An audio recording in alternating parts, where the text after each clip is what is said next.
Olá, alunos! Aqui quem fala é o professor Anderson Barreto. Iniciamos agora mais uma aula de História para a turma do nono ano.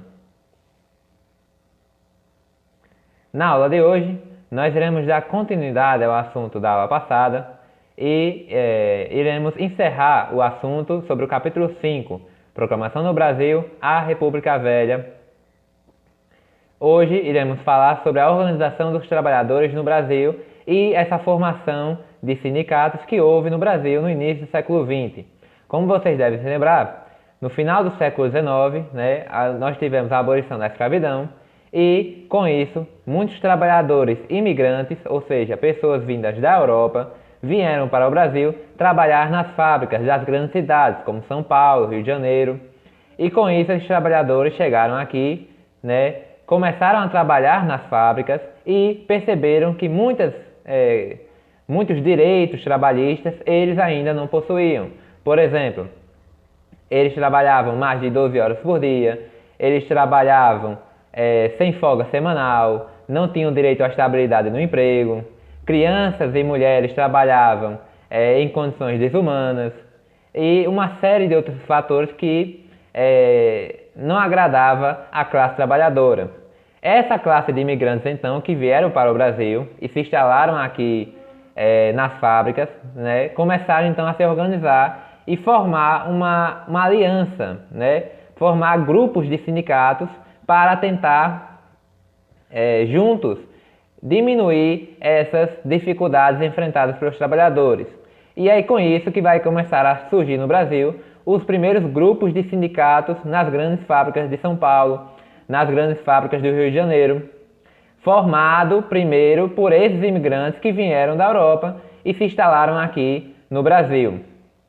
Esses sindicatos, começaram então a formar greves, formar atos nas grandes fábricas, como greves, como passeatas, manifestações, pedindo para que os seus patrões diminuíssem as dificuldades que eles enfrentavam no dia a dia. Entre as reivindicações pedidas estavam, a gente pode destacar, jornada de trabalho reduzida, que eles trabalhavam de 12 a 15 horas por dia.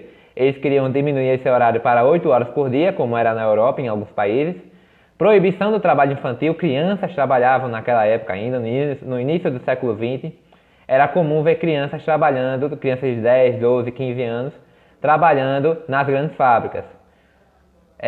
Multa por demissão por justa causa, se você fosse demitido, como é hoje, sem uma justa causa, você pode receber uma indenização do seu patrão. Criação de férias, que não existia, se você se ausentasse do emprego, você iria perder o salário. E folgas semanais, que também não existiam, as pessoas trabalhavam de domingo a domingo, e com essas reivindicações eles conseguiram a folga semanal. Ou trabalha a semana toda e folga no domingo, ou você trabalha 6 dias e folga o sétimo. No Brasil, o uso de greves foi o mais utilizado pelos sindicatos na sua busca por melhores condições de trabalho. Através das greves é que os trabalhadores conseguiram as suas maiores reivindicações, já que a greve é sempre um prejuízo muito grande ao patrão, ao dono da fábrica, porque para o trabalho completamente. Essa imagem que eu trago para vocês no slide é uma imagem da maior greve da história do Brasil, que aconteceu em 1922, em São Paulo, onde os trabalhadores se reuniram para lutar por essas melhores condições de trabalho. Continuando o assunto, agora nós vamos falar sobre a Revolta Tenentista, que foi outro movimento que aconteceu no Brasil ao final da Primeira República, antes dos anos 30, que foi organizado por militares de baixa patente, chamados tenentes. Esses militares tinham dois objetivos. O primeiro objetivo era derrubar o regime oligárquico no Brasil. O Brasil era governado por um grupo de políticos, chamados Café com Leite, que era um grupo de políticos de São Paulo e Minas Gerais, que controlavam o Brasil com as eleições presidenciais. Uma eleição iria um presidente mineiro, na outra eleição iria o presidente paulista. E com isso, esses grupos, essa revolta tenentista, tinha o intuito de tirar esses governantes do poder. O segundo objetivo deles era conseguir melhores condições de trabalho para esses tenentes, já que muitos deles trabalhavam muito e ganhavam pouco, na visão deles, dentro do próprio exército. Além disso, o movimento foi ganhando força, né? Tivemos vários movimentos de tenentes no Brasil naquele período, de 1922 até 1927, e eles defendiam um voto secreto, que não existia, o voto era aberto nas eleições daquele período, né? Facilitando o trabalho dos grandes coronéis para o chamado voto de cabresto. Além disso, melhores condições de trabalho que eles pediam para a classe dos tenentes dentro do próprio exército. O tenentismo teve várias lideranças e entre eles o mais importante foi Luiz Carlos Prestes, né, que era um dos líderes do movimento. Vai ter o movimento próprio dele que nós vamos estudar mais à frente, e depois ele vai se tornar uma figura política importante na história do Brasil dentro do início do século XX. Dentro das revoltas tenentistas, nós destacamos três. A primeira seria a revolta do 18 de Forte, de 1922, que aconteceu, ela foi motivada, né, pelas eleições de 22 entre Arthur Bernardes e Nilo Peçanha. Arthur Bernardes era o presidente da coligação Minas Gerais-São Paulo e Nilo Peçanha era o candidato pelo Rio de Janeiro. A maioria dos militares, então, né, eram a favor do Nilo Peçanha e não do Arthur Bernardes. O Arthur Bernardes, ele acaba ganhando a eleição, né, por ele ser da coligação Minas Gerais-São Paulo, da política do café com leite. Ele ganha a eleição e, com isso, os militares eles tentam fazer uma revolta, criar uma revolta, né, para impedir a posse do Arthur Bernardes em 22. Porém, eles começaram o movimento, mas quase ninguém aderiu. Somente as pessoas que aderiram foram 18 tenentes que se trancaram no Forte de Copacabana, no Rio de Janeiro. A imagem está aí na tela para vocês, né? Esse aí fica o Forte de Copacabana. Eles se trancaram aí, 18 tenentes, por isso o nome da revolta, e começaram então o movimento de revolta, né? Tentando impedir que o Arthur Bernardes ele fosse eleito presidente. O governo federal então confrontou esses tenentes e acabaram sendo derrotados pelas tropas federais no mesmo ano. A segunda revolta tenentista ela ocorreu no Rio Grande do Sul, em São Paulo, né, e buscou ter uma maior participação popular. Diferente da primeira, né, que só teve a participação de 18 tenentes, a segunda percebeu que precisava do apoio popular. E ela vai acontecer não no Rio de Janeiro mais, mas agora em São Paulo e no Rio Grande do Sul. Entre os pedidos da segunda revolta estavam mais empregos, redução dos preços de alimentos e fim da inflação, para tentar fazer com que a população aderisse ao movimento, né? Diferente do que aconteceu na primeira revolta.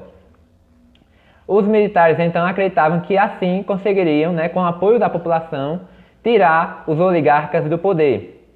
Não conseguiram, né? De novo, a população não aderiu ao movimento, os militares ficaram sozinhos, né? Os tenentes ficaram sozinhos no meio da revolta e de novo foram derrotados pelas tropas federais, tanto no Rio Grande do Sul como em São Paulo. Aqui é uma imagem que eu trago para vocês, são esses militares, tenentes, né? Se revoltando contra a política do café com leite, contra a República Oligárquica em São Paulo. Por último, a última revolta foi a chamada Coluna Prestes, que aconteceu entre 25 e 1927. Ela foi fundada pelo Luiz Carlos Prestes, né? E ela foi diferente das outras. Não foi um movimento de revolta, foi um movimento itinerário, né? Eles partiram de São Paulo e começaram a vagar por todo o Brasil, né? Mostrando à população, conversando com as pessoas, informando que a República Oligárquica era um prejuízo para o Brasil e que a população teria que aderir ao movimento deles, né? O movimento da Coluna Prestes, e lutar contra esses coronéis, lutar contra essa República do café com leite. Eles viajaram por todo o Brasil divulgando essas ideias, né, de ser contra a República do café com leite. Defendiam também o voto secreto universal para todas as pessoas, né? O que eles achavam que daria fim à República do café com leite a partir do momento que as pessoas poderiam votar em qualquer candidato que eles quisessem de forma secreta, ninguém saberia seu voto. Além disso, eles eram a favor do fim da política do café com leite e dos melhores salários para os militares de novo, defendendo a classe dos tenentes que eles faziam parte. O movimento acabou terminando em 28, sem apoio da população novamente. A população não aderiu ao movimento, né? Eles eram a favor do movimento, mas não ao ponto de se juntarem para lutar contra os coronéis da época. O Luiz Carlos Prestes acabou se afastando em 1928 e se alistou, né, e se afiliou ao PCB, que era um partido comunista que estava nascendo no Brasil naquele período. A fundação do Partido Comunista Brasileiro, né? Se vocês lembrarem, em aulas passadas, a gente já falou sobre a Revolução Socialista da Rússia, que aconteceu também entre 1917 e 1922. Com isso, né, com o crescimento da União Soviética na Europa, muitos partidos de esquerda, né, muitos partidos comunistas foram sendo fundados em outros países, como na Europa e aqui também no Brasil. Isso aconteceu no Brasil em 1922, né? O Partido Comunista Brasileiro, chamado PCB, foi fundado em 25 de março e teve essa influência da Revolução de Outubro de 1917 na Rússia, né? Eles se inspiraram na revolta de operários lá na Rússia para então formar um partido comunista aqui no Brasil, assim como aconteceu lá na Europa. Com isso, né, esse partido foi criado e eles tentavam lançar candidatos a eleições de presidentes, né, eleição presidencial, e para a eleição de governadores. Contudo, em 1922, no mesmo ano de fundação, Epitácio Pessoa, que era o presidente do Brasil na época, ele acabou colocando o PCB na ilegalidade, né? Ele tornou o partido ilegal e aí ele não poderia mais participar das eleições, temendo, o governo federal temia que o PCB tentasse formar uma revolução como aconteceu na Europa. Isso não aconteceu apenas no Brasil, aconteceu em vários outros países, né? Onde esses partidos de esquerda foram colocados como ilegais. Por último, esse partido acabou voltando à legalidade em 1927 e também concorreu às eleições presidenciais nos anos seguintes, não conseguiu a eleição, mas se candidatou. E é com isso, né, que nós terminamos a nossa aula de hoje, uma aula breve, né, basicamente sobre como o movimento de esquerda surgiu no Brasil, aliado aos sindicatos, e como as revoltas tenentistas se organizaram no Brasil, tentando pôr um fim ao governo da República do Café com Leite.